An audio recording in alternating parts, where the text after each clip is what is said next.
In this video, we are going to track a custom dimension that is related to the form submissions. So I have a form in the contact us page in Pujanidhi. So I would like to track the form ID or the form submit that this form gets, and I would like to track this based upon the form ID and then use this as a custom dimension and then analyze the form submit that I get from this particular page.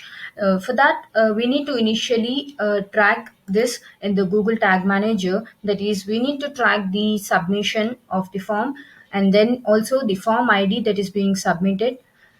So if you can get through to this in the Tag Manager, whenever a form is being submitted, we get a variable or a key value pair into the data layer named as the contact form 7 form ID, and we have the form ID as this. So I would like to send this form ID each time the form is being submitted, so that and also we have the other details like the name, value, and the email and its value, the subject and its value, and other message and the value. So all these can also be sent to our analytics through GTM, but right now I'm limited to send this form ID to the Google Tag Manager through it to Google Analytics, and then use this logged event parameter as an ID to the custom dimension that we create. So firstly, we need to capture this from the data layer. For that, I'm going to create a data layer variable.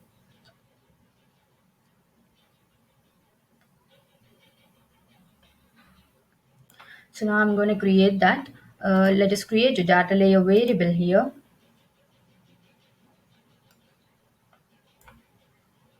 So I'm going to create a new data layer variable.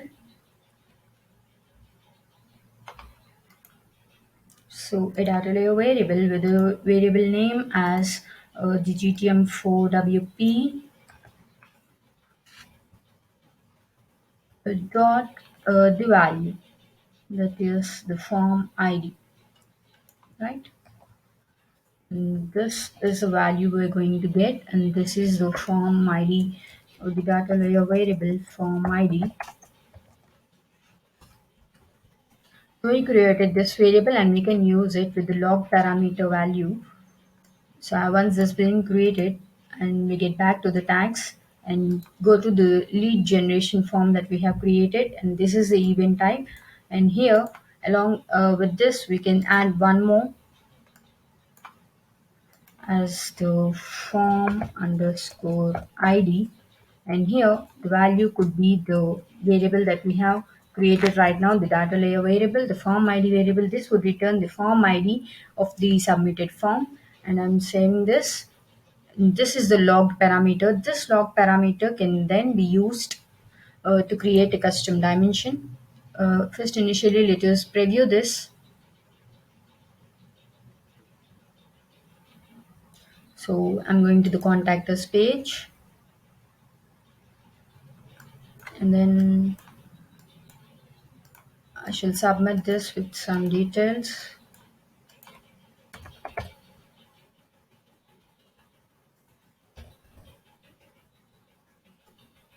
And I submitted the form. And let's see on the tag assistant what's the data that is sent. We have the lead event tag, and then we have the form name, and the form is being submitted, and I want to increment this, and the form ID that I have now mentioned the ID of the form. So this is a log parameter, event parameter form underscore ID, which would be using right now to create a custom dimension in analytics. So now let us get back to Google Analytics 4. The interface, we have the custom definitions. Here we can create a custom dimension. So let us create a custom dimension.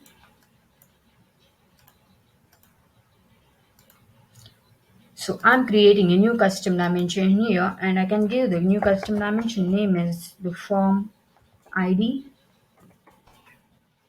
And this is event scope, and the description is ID of the form. In order to understand what the dimension means, and we can mention the event parameter here as either we can select it from the drop down, or we can mention the parameter that we have created right now before here, that is the form underscore ID. So I'm just copying this, and the same name must be mentioned over there in order to create and use this parameter and create a custom dimension. It's form underscore ID. So this is the event parameter that we have logged before. So then this we want it to convert as a custom dimension. So I have used this log parameter in the custom dimension creation, and now it's with event scope, and I've named the event or the dimension name as form ID, and now saving this custom dimension. So once this custom dimension form ID is available, we can then use this in our reports by using the add comparison method. So here in the reports, we have just add comparison. We can include the dimension here.